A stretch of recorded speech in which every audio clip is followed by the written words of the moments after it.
नमस्कार, good evening, शुभ संध्या। मैं विकास कुमार को आप सभी का अपने टीचर चैनल में बहुत बहुत स्वागत करता हूँ। आज हमारे साथ पुनः मौजूद है रुद्र कुमार जी। तो आज हम लोग इनसे बात करेंगे, समझने का प्रयास करेंगे सिंधु घाटी सभ्यता के बारे में। सिंधु घाटी सभ्यता क्या है, कैसे है, क्यों है, या क्या थी, जिसके बारे में अभी हम लोग हर जगह बड़ाई करते हैं, हर जगह सुनते हैं, सही से समझ नहीं आता। इसलिए हम कोशिश करेंगे कि इसमें तथ्यों को कम रखा जाए, जैसे ईस्वी, शताब्दी, सन, इसको कम रखा जाए ताकि याद करने में समझ मूलभूत चीज को समझने का प्रयत्न करेंगे कि रियल में क्या था। जी तो रुद्र जी, मतलब ये सिंधु घाटी सभ्यता कहाँ थी, क्या थी इसमें, किस जगह पे थी? हाँ, तो ये सिंधु घाटी सभ्यता है, ये आज की सभ्यता नहीं है, बहुत पुरानी। और इसमें कुछ कुछ खास स्पेशल चीज था, इसलिए इसके बारे में लोग जानने का कोशिश करते हैं, समझने का कोशिश करते हैं। और ये जो सिंधु घाटी सभ्यता है, यह सभ्यता जो भारत का उत्तर पश्चिम मतलब जहाँ आज पाकिस्तान है, अफगानिस्तान है, पंजाब है, हमारा गुजरात है, राजस्थान है, यहाँ तक उत्तर प्रदेश, इधर उत्तर प्रदेश के पश्चिमी इलाके में वहां तक, और ऊपर में आपका सही से देखा जाए तो जम्मू कश्मीर, और दक्षिण में देखा जाए तो दक्षिण में महाराष्ट्र तक ये सभ्यता फैली हुई थी, इतनी बड़ी थी। और इस सभ्यता को हम लोग स्पेशल इसलिए जानते हैं क्योंकि ये सभ्यता आज की नहीं, सभ्यता हजारों साल पुरानी है। जब हम लोग मेसोपोटामिया की सभ्यता से मानते हैं तो मेसोपोटामिया की सभ्यता की जुड़वा बहुत इसको बोला जाता है। और इसका सिंधु घाटी सभ्यता का समय क्या है? ऐसे तो इसका समय बहुत पुराना है, बहुत ही ज्यादा पुराना। दुनिया की जो चंद पुरानी सभ्यताएं थी उसमें इसका नाम आता है।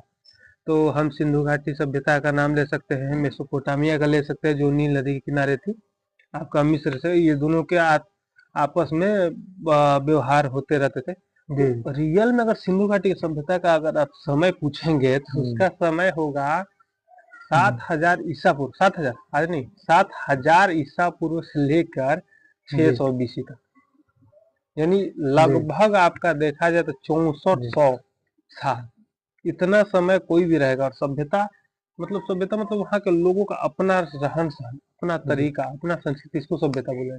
और वो इतनी थी पुरानी, इसलिए आज के समय भी हम लोग को देखने का कोशिश करते हैं, समझने का कोशिश करते हैं। यहाँ जो सिंधु घाटी सभ्यता के लोग थे, ये कहाँ से आए थे?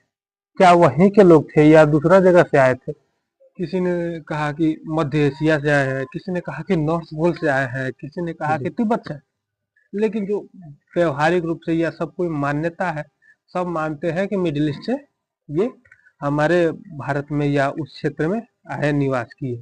सिंधु घाटी सभ्यता की विशेषताएं क्या है, जिसके बारे में अभी भी अधिकतर लोग जानना चाहता है या हम लोग भी उत्सुक हैं? का विशेषता इसलिए है कि विशेष महत्व इसलिए है क्योंकि इनको देखा जाए, कारण बताते हैं, ये उस समय के जो घर बनाए हैं, वो समय, उस समय का घर का ईंट आज तक काम है। अब सोचिए ना, इसका पता भी तब चला जब अंग्रेज रेलवे लाइन बिछा रहे थे, तब उन्होंने देखा कि रास्ते में कुछ ऐसे मैंने कुछ घर दिखाई दे रहे हैं जहाँ ईंट उठ, तो इन्होंने क्या किया, उस ईंट को उठा कर रेलवे लाइन लगा ली।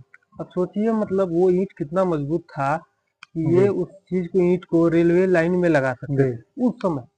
7,000, और मेन बेसिकली इसका समय देखा तो 2500 के लगभग में, 3,000-2500 अच्छा था, लेकिन उस समय का ईंटा आज तक मजबूत, सोचिए। और एक हम लोग घर बनाते हैं, 100 साल चल जाए तो लगता है कि बहुत ज्यादा दिन चला गया, इसलिए इसका विशेषता है। दूसरी बात, ये जब नालियां बनाते थे, घर बनाते थे, तो जो नालियां होती थी एग्जैक्ट मतलब राइट एंगल पे, जैसे ये घर है, ये बड़ी नाली जा रही है, उसमें ऐसे आके मिलती थी, ऐसे आके मिलती थी, मतलब एकदम सीधे 90 डिग्री एंगल पे अगर मिलेंगी, तो इनको भी पता था कि ये जब 90 डिग्री में मिलेंगी तो पानी आसानी से पानी नीचे जा सकता है। और उसके बाद बात क्या होती है कि जब ये नालियां बनाते थे, नालियां में बीच बीच में गड्ढा रखते थे। गड्ढा से क्या होता था, गड्ढे में जब रखेंगे तो जो कूड़ा कचरा है वो गड्ढे में भर जाएंगे, और उसके बाद सिर्फ पानी बह कर जाएगा। अब सोचिए, नाली जाम नहीं होने का व्यवस्था, ये उस समय ये नाली नहीं जाम होने का व्यवस्था रखते थे। और हम लोग आज का नाली, आज का देखिए, आज के मिस्त्री इंजीनियर बनाते हैं तो सही से ध्यान नहीं दे पाते।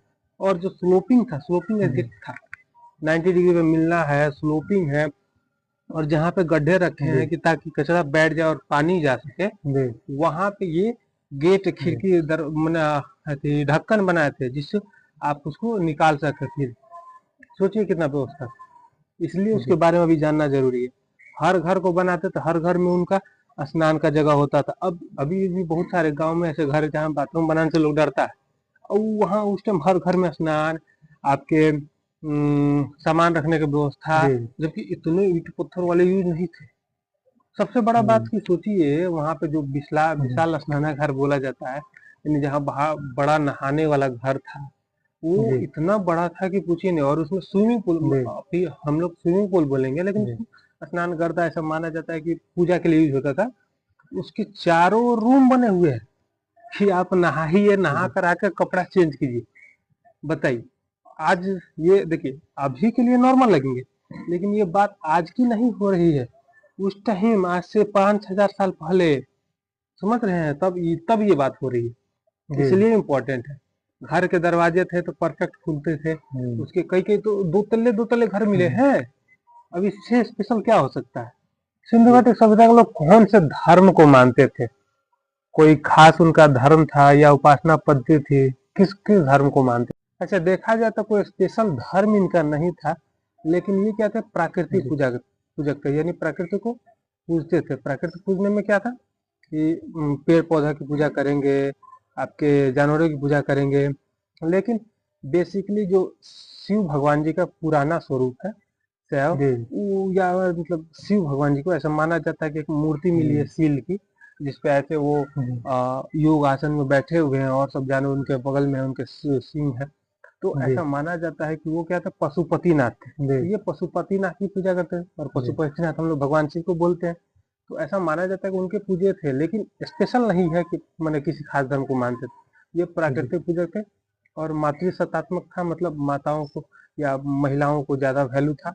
कारण क्या है कि उनकी बहुत सारी मूर्तियां मिली है और मातृसत्ता को पूजा मिले, और बहुत सारे सील मिले हैं। सील का मतलब जो मुहर ऐसा होता था, पता नहीं, ये हो सकता है कि इससे वो लोग कहीं जाते होंगे, या उसे सामान खरीदने का तो आशा नहीं है, लेकिन हो सकता है कि सर्टिफिकेट या आइडेंटिटी कार्ड के तौर पर कि किसी स्पेशल जगह जाना हो तो इसको दिखा के जाए, ऐसा ये हो सकता है।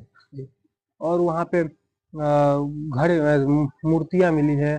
मूर्ति तो इतनी बेहतरीन है कि खोजने वाले थे, उन्होंने कहा था कि ये पॉसिबल ही नहीं है कि उस समय इस चीज को खोजा गया, उस समय की ये मूर्तियां बनी, इतने बेहतरीन कलाकृति, बेहतरीन तरीके से।